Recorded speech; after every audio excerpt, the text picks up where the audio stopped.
નમસ્કાર મિત્રો, ration card ધારકો માટે ડિસેમ્બર માસનું અનાજ વિતરણ આ મહિનાની અંદર સિંગ તેલ પણ મળવાનું છે, જે ખાદ્ય સિંગ તેલ આવે છે. તો એ કયા રેશન કાર્ડ ધારકોને મળશે અને સાથે સાથે 40 કિલો પ્લસ અનાજ કયા રેશન કાર્ડ ધારકોને મળશે. જે રેશન કાર્ડના જુદા જુદા પ્રકાર આવતા હોય છે, જેમ કે તમારું એપીએલ રેશન કાર્ડ, પીએચએચ, અંત્યોદય, બીપીએલ. તો એ પ્રમાણે જે છે ડિસેમ્બર માસની અંદર કયા રેશન કાર્ડ ધારકોને કેટલું અનાજ મળવાપાત્ર રહેવાનું છે તેના વિશે આપણે આજના વિડીયોમાં વાત કરવાના છીએ. તો વિડીયો છેલ્લે સુધી જુઓ અને જો તમે અમારી આ ચેનલ પર નવા હોય તો ચેનલને જરૂરથી સબસ્ક્રાઇબ કરી નાખજો. તો સૌપ્રથમ મિત્રો વાત કરીએ એપીએલ અથવા તો જે છે પીએચએચ રેશન કાર્ડ ધારકોને ડિસેમ્બર માસમાં મળવાપાત્ર રાશનની, બરોબર છે. તો સૌપ્રથમ મિત્રો અહીંયા તમે જોઈ શકો છો, જે પીએચએચ અથવા તો એપીએલ રેશન કાર્ડ ધારકો હોય છે એને જે છે પરિવારના વ્યક્તિ કેટલા છે, બરોબર છે, સભ્યો કેટલા છે, 5 સભ્યો હોય, 6 સભ્યો હોય, બરોબર છે, 10 સભ્યો હોય, તો એ પ્રમાણે જે છે પર કિલોએ જે છે રાશન મળતું હોય છે. તો અહીંયા સૌપ્રથમ તમે જોઈ શકો છો આખા ચણા, બરોબર છે. તો એ જે છે એ લોકોને કાર્ડ દીઠ 1 કિલો મળવાપાત્ર રહેશે અને એનો ભાવ જે છે 30 રૂપિયા રહેશે. ત્યારબાદ મિત્રો અહીંયા તમે જોઈ શકો છો એપીએલ રેશન કાર્ડ ધારકોને ખાસ કરીને અથવા તો પીએચએચ રેશન કાર્ડ ધારકો હોય છે તો એ લોકોને ખાદ્ય સિંગ તેલ મળવાપાત્ર રહેશે. અહીંયા તમે જોઈ શકો છો, બરોબર છે, 1 લીટર અને 100 રૂપિયાના ભાવે. તો આ મહિને જે છે માત્ર ને માત્ર જે પીએચએચ રેશન કાર્ડ ધારકો છે અથવા તો જે એપીએલ રેશન કાર્ડ ધારકો છે, ખાસ કરીને જે લાભો હોય છે બીપીએલ અને અંત્યોદયવાળાને મળતા હોય છે, પરંતુ આ મહિને લાભ જે છે જે એપીએલ વાળા છે એને પણ થવાનો છે, બરોબર છે. માત્ર ને માત્ર એને જ થવાનો છે, બીજા રેશન કાર્ડ ધારકોને નથી થવાનો.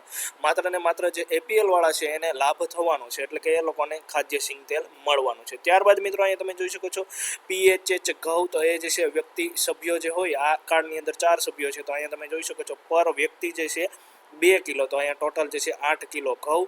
અને ત્યારબાદ જે છે ચોખા મિત્રો વાત કરીએ તો પર વ્યક્તિ જે છે એ 3 કિલો લેખે જે છે અહીંયા તમે જોઈ શકો છો 12 કિલો. અને આ બંને વસ્તુ જે છે એ વિના મૂલ્યે મળવાપાત્ર રહેશે, બરોબર છે. ત્યારબાદ જે છે મિત્રો અહીંયા તમે જોઈ શકો છો તુવેર દાળ, તો એ જે છે 1 કિલો અને 50 રૂપિયાના ભાવે. અને મીઠું જે તમને રેગ્યુલર મળતું હોય છે 1 કિલો અને 1 રૂપિયાના ભાવે. આમાં મિત્રો ખાસ કરીને ઘણા રેશન કાર્ડની અંદર, અથવા રેશન કાર્ડ નહીં પરંતુ રેશનની શોપ પર જે છે તુવેર દાળ ને ચણાને એવું અહીંયા દર્શાવેલું છે એ મળતું હોતું નથી. તો સરકારને ખાસ અપીલ છે કે રેશનની શોપ ઉપર અવેલેબલ હોતું નથી તો અહીંયા જે ડિસ્પ્લે કરવામાં આવે છે ઓફિશિયલ જે પોર્ટલ પર, તો એ શા માટે ડિસ્પ્લે કરવામાં આવે છે. અને જો ના મળતું હોય, જો ગવર્મેન્ટ જે છે આ કોટેશન પૂરો પાડતા હોય તો જે એ રેશનની શોપ છે ત્યાં સુધી પહોંચતું હોય તો એ લોકોને મળતું કેમ નથી, તો એ જે વ્યક્તિઓ છે એને જે છે જરૂરથી ફરિયાદ કરી દેવી. ત્યારબાદ મિત્રો આગળ વાત કરીએ તો અંત્યોદય રેશન કાર્ડ ધારકોને ડિસેમ્બર માસમાં મળવાપાત્ર અનાજની, તો અહીંયા તમે જોઈ શકો છો આખા ચણા 1 કિલો અને એ લોકોને પણ 30 રૂપિયાના ભાવે. ત્યારબાદ જે છે અંત્યોદય ઘઉં જે છે એ લોકોને જે છે કાર્ડ દીઠ મળતું હોય છે, તો એ જે છે કાર્ડ દીઠ 15 કિલો ઘઉં અને જે છે ચોખા કાર્ડ દીઠ 20 કિલો જે છે મળવાપાત્ર રહેશે. ત્યારબાદ મિત્રો વાત કરીએ તુવેર દાળની, તો એ પણ 1 કિલો અને 50 રૂપિયાના ભાવે. અંત્યોદય ખાંડ, અંત્યોદય રેશન કાર્ડ ધારકોને ખાંડ મળતી હોય છે, તો એ જે છે 1 કિલો અને 15 રૂપિયાના ભાવે મળવાપાત્ર રહેશે. ત્યારબાદ જે છે મીઠું, બરોબર છે. તો આ રીતના અંત્યોદય રેશન કાર્ડ ધારકોને ડિસેમ્બર માસમાં એટલું અનાજ મળવાપાત્ર રહેશે. અને ત્યારબાદ મિત્રો છેલ્લે વાત કરીએ તો બીપીએલ કાર્ડ ધારકોને જે છે ડિસેમ્બર માસમાં મળવાપાત્ર રાશન, તો એ લોકોને પણ આખા ચણા 1 કિલો અને 30 રૂપિયાના ભાવે.